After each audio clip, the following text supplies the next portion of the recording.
So start to get your questions ready, and we'll begin calling on folks in a moment or two, either particular items related to Ann or Dan's presentations or more overarching observations that you may have. I'm going to sit down and I think make a couple of remarks from there just to get us going.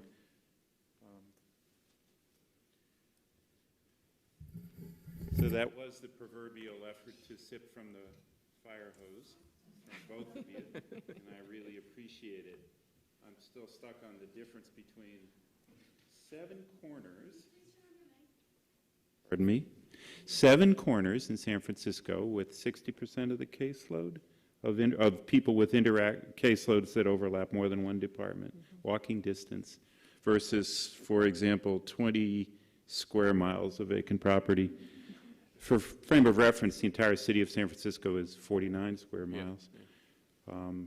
And the area that Ann was talking about is probably, what, 3 square miles. Nonetheless, there are some important things to keep in mind here. There's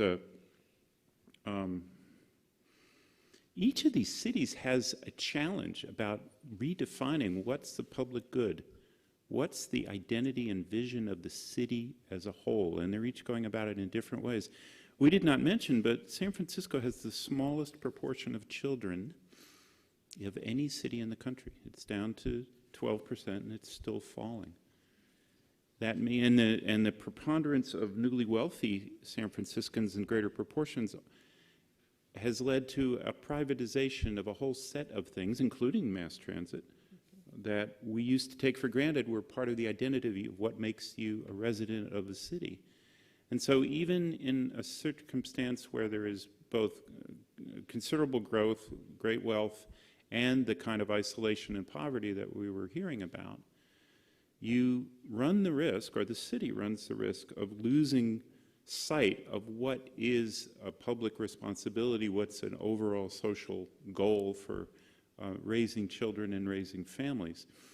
And so the wealth does not, and the growth does not solve that problem. And in Detroit, circumstances can get so dire that people need to look out for themselves by going shopping 5 or 10 or 20 miles away from where they live, or working in a community garden out of desperation, not necessarily out of community. But one of the ironies of Detroit is that the very things that look like they're born of desperation are often the basis for the community building that's going to be the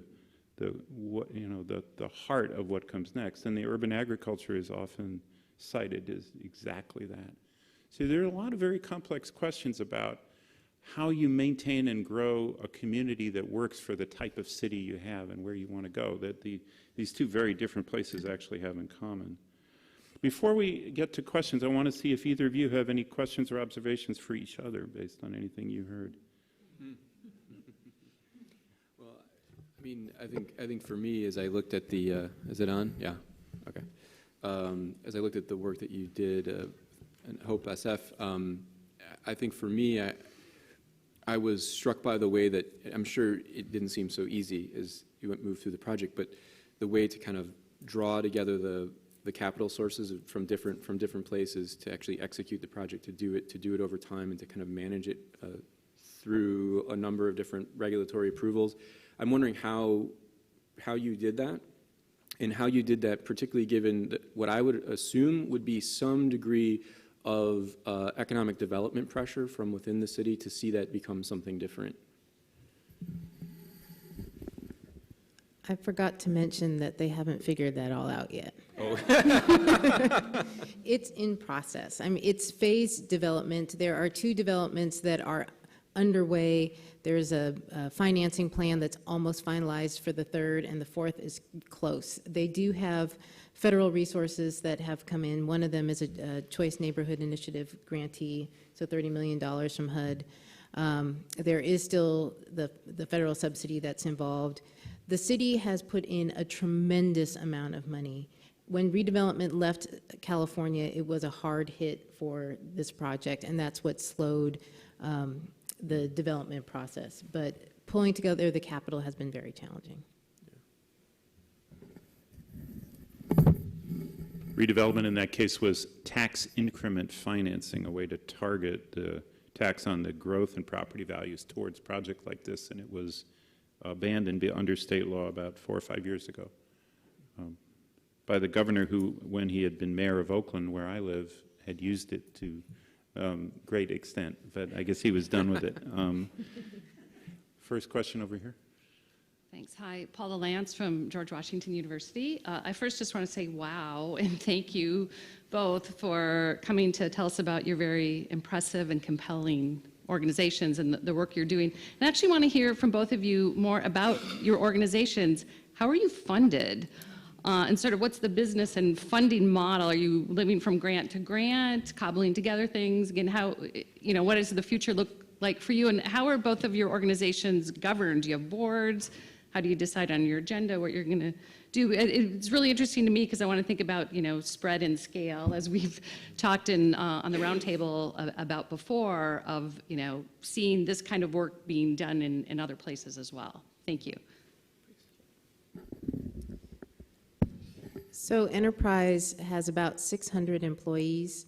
We're based in Maryland. We're really 3 organizations together. We have 2 financial arms. We're a community development financial institution making loans. We also syndicate low-income housing tax credits and new market tax credits. Those are our 2 financial arms. And we do generate revenue off of both of those pieces. The mothership is a nonprofit as well as the CDFI, and we do receive a lot of grants to support our work. We also do have a source through the federal government. We receive what is known as Section 4 grants that we pass through the organization and grant out to community development corporations, and we get a little bit to keep of that piece of it. And then for us, we exist really as an initiative. So Detroit Future City isn't a 501c3 or anything like that. We actually are nested up within what's called the Detroit Economic Growth Corporation.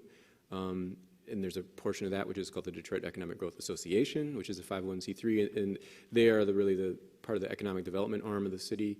But we, by extension, we're not part of the city of Detroit itself. We're an independent group, but we certainly partner with the city with a capital C. And this is really the extension of what we went through in the planning period, where I was actually, from my own firm, where I was a principal, we were consultants to the team that developed the work when we were the team. And ultimately landed the work, launched the project, and then some of us were asked to help start up this office, and so it's kind of formed like that. We have about 10 staff overall, I would say. We have other consultants, maybe 4 to 5 or so, that help us out at times. We're exclusively philanthropically funded, and we're really directed, of course, legally, if you follow up the family tree, it's the DEGA, the DEGA board. But of course, for us actively, we have an executive committee and a steering committee that help to guide the work that we do right now. I can tell you that I think over time, probably a short period of time, you're going to see our organization evolve actually into probably a bona fide 501c3. In Ann's point, I think I quoted it right. Private resources have led to systems change. It's typical of almost every big city and a number of small ones that there's a complex relationship, sometimes fair to call it a partnership, but between place-based philanthropic initiatives or citywide philanthropic initiatives and the local government. And it's sort of a story that has to be told individually in each case. There probably are some common trends, but it's necessary to have some kind of such relationship.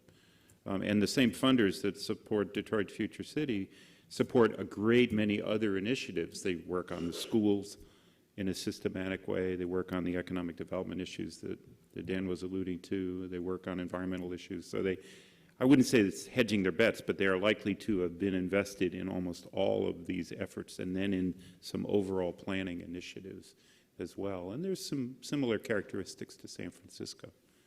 Yes. Ray Baxter, Kaiser Permanente, a member of the Roundtable. Thank you first for helping us see 2 cities in very different ways from the way they're often seen. It was really impressive and pretty mind-bending. The question I wanted to ask is, how I heard this as incredible opportunity, an opportunity to get it right, including the opportunity to get it right in terms of promoting health by how we design, how we rebuild the economic opportunity and everything else. And in your presentation, you referenced the active role that the San Francisco Department of Public Health has played. But the question that crossed my mind for both of you was, how relevant has public health, the people in the universities, the people in research, the people in state health departments and so forth, how relevant have they been and how involved in the work that you've done? I know healthcare organizations have been involved. I believe Henry Ford has been active in some ways around the Detroit work and so forth. And you mentioned, Ann, some ways in San Francisco. But how much is the sort of professional public health community really engaged and embraced your work? Yeah, please. They've actually been quite active for us.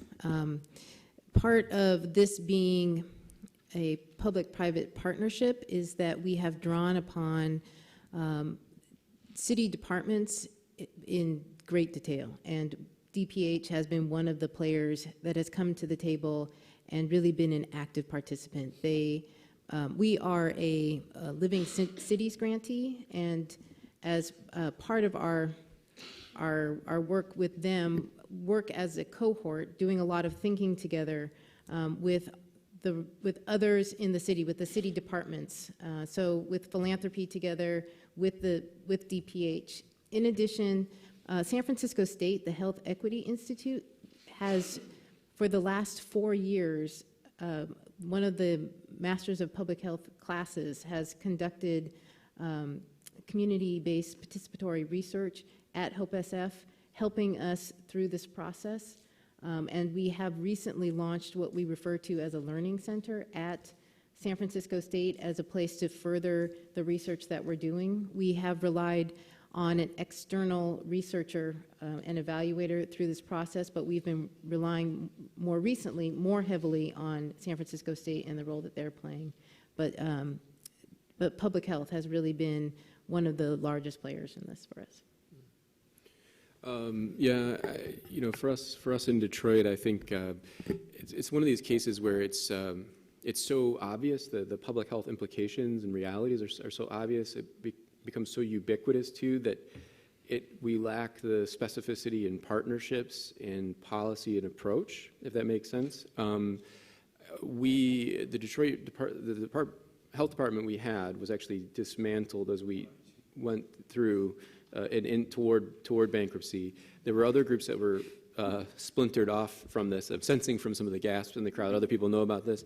And there's actually a secondary group that exists now called, I think, the Institute for Public Health, which is operating in some kind of relationship. There's, I think, effort afoot to have more public health actually back in the city. I think there's others in here that probably know more about this than I do, but I can tell you this, that when we work with different groups, whether it's philanthropic partners, community-based partners, it's really at the core of what a lot of people are trying to achieve. It's their case for why, in many cases. They may not highlight it in the way that we would highlight it in a room like this, but it's certainly the undergirding element, right? And for us, we use that then to translate out into, yes, certainly why we should be promoting the ability to have urban agriculture in a city in which many parts of the land value are so low, someone could actually do that.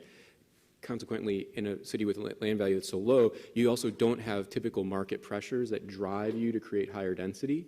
And so we actually have to push that because in many cases it wants to kind of flatten out. And so we're talking to people about, look, the reason certain parts of our city right now are highly successful because they're a new diversified economy, small scale firms, agglomerating kind of economies, and they thrive in density. They thrive in density and ideas. We need to support more of that. And so in both cases, toward the kind of open space and toward the density, and both of them to achieve outcomes that have impacts on public health, I think it takes a very strong hand on strategy right now to ensure that they're done, because I don't feel that there's the sufficient policy in place to guide it.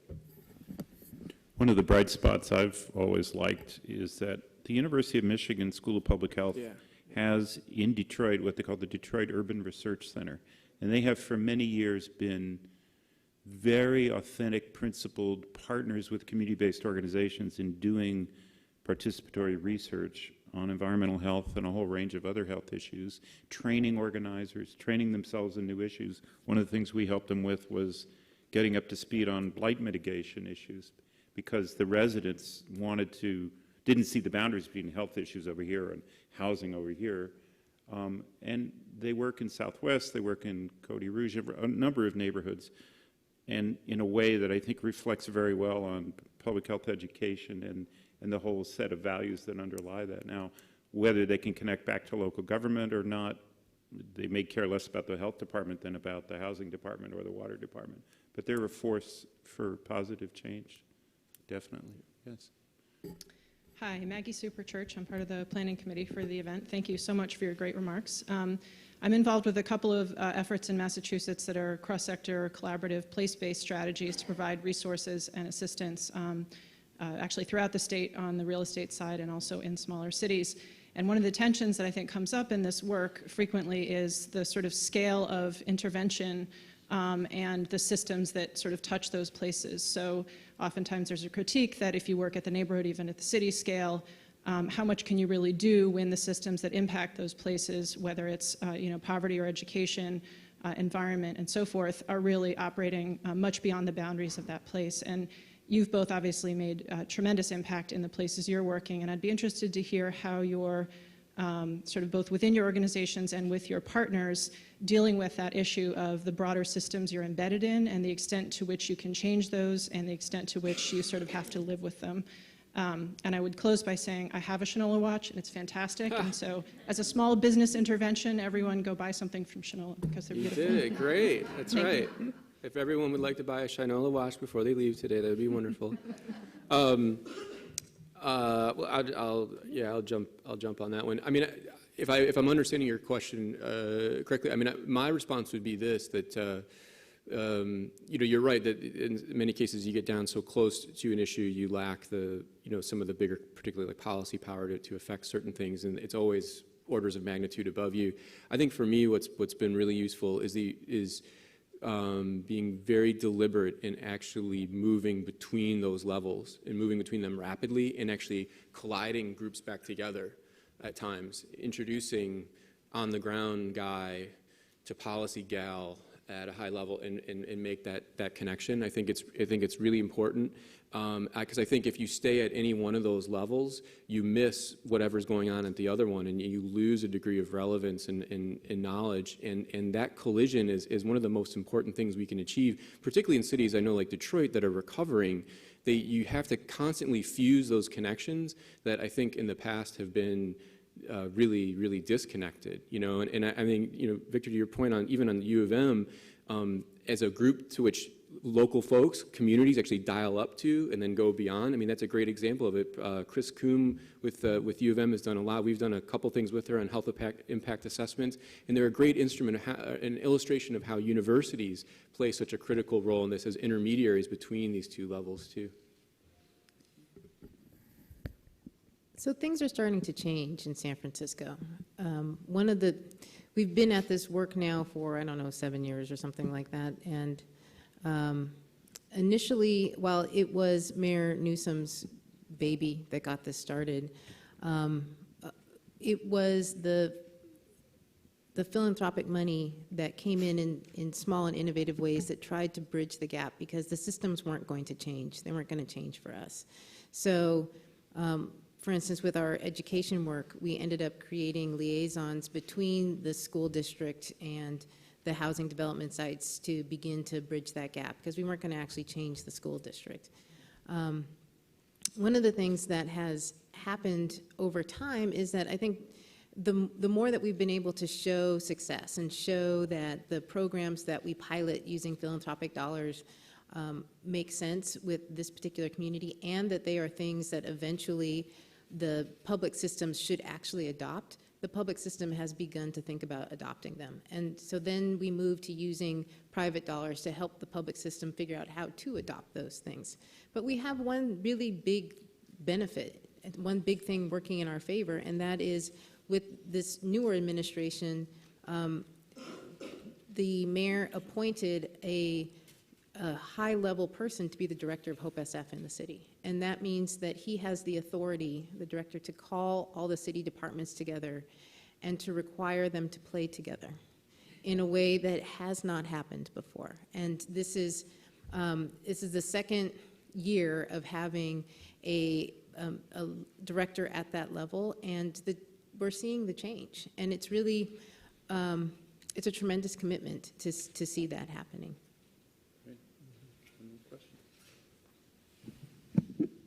Hi, Kathy Vazzi from Dow Chemical, member of the Roundtable and the Planning Committee, and thank you to the entire panel.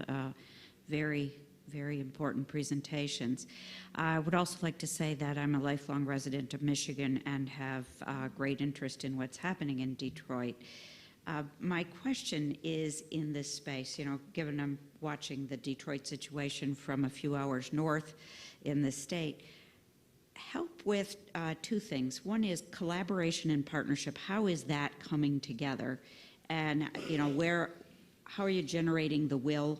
How are we convening people effectively to bring them together for such an overwhelming and daunting challenge? And on a sort of individual and personal level from yourself and others that you're working with, how do you stay motivated and committed and really sort of above despair? I mean, seriously, like when you were giving those statistics, it's truly overwhelming in the magnitude of the challenge. And so how do you sort of keep it going? How do you keep the generation of will amongst others and bring people together effectively? Yeah, those are great questions. I mean, as far as the collaboration and bringing people together, there's a couple of key things I think that are worth noting. One is that real big challenges tend to galvanize folks, including groups that might otherwise not see something the same way. It brings people together. And we've seen a lot of that. We've seen a lot of people really rally here. As the city moved into bankruptcy and went through it, the largest municipal bankruptcy in U.S. history, I mean, it was a real moment, right? And everybody, the lights went out for a second, and people were struggling. And I think that's figurative. I think people were really struggling with it. But I think out of that, there's been a new kind of sense of community that's come through this. At the same time, though, I will tell you this, that as the city does turn this corner, I mentioned this earlier in the presentation, there are things that are there's a resurgence, right? Things are happening. And they're happening, at least at some level, optically for some and not for others. And this is starting to fracture a little bit. And we need to be really mindful of that. We have to make sure that everybody has opportunity in here. We can stitch things together. To be successful is not a bad thing, but we have to make sure that we're really extending more opportunities and we're building more a sense of community around more things in the city. And I think that's got to go forward. And that takes a lot of tending right now. And there's a lot of groups that are trying to do this, and I think we've got some good stuff coming. On the second point, though, on the persevering through despair question, I think, I left, I'm originally from Detroit, and my wife and I were in Boston for a while, and we worked in New York, and I think at one point when I was in New York, I just felt like, there's something I need to do in Detroit, right? There's something I need to have an impact in, and I was doing some pretty cool projects in New York and abroad and other things, but I knew that was a place I wanted to be, and I think if you're driven like that to be in a place, you feel some kind of calling, I think you can cut through anything. But it has been really rough. There's been some really tough moments, absolutely. But we're at a position right now, we're raising 3 kids in the city. This is how you do it. You've got to, for whatever you can at that moment, you've got to put it on the line, and you've got to step up and do it. If people don't do that and are always looking for a kind of softer spot, we'll never get there. This work I'm doing right now is the hardest stuff I've ever done. And it's really what I think I was probably meant to do for a while. We've come to the end of our allotted time, and I can tell that we could have our presenters go into much more depth about all the different levels of which they've operated, because they've brought so much to us here, and these stories have been so helpful. So just join me in thanking them one more time for this presentation. Thank you both.